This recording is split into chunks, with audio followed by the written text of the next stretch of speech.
Уверен, что новый патрульный транспорт станет хорошим подспорьем повышения эффективности работы госавтоинспекции региона в достижении главного показателя снижения смертности на дорогах.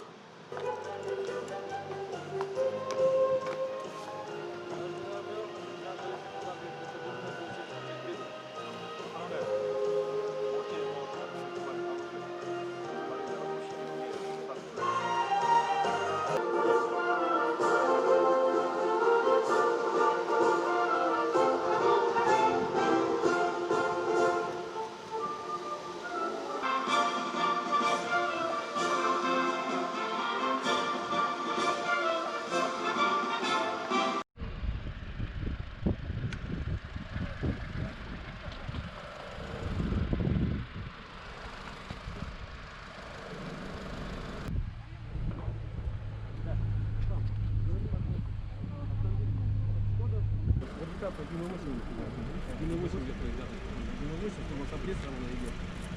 Все по оборудованию.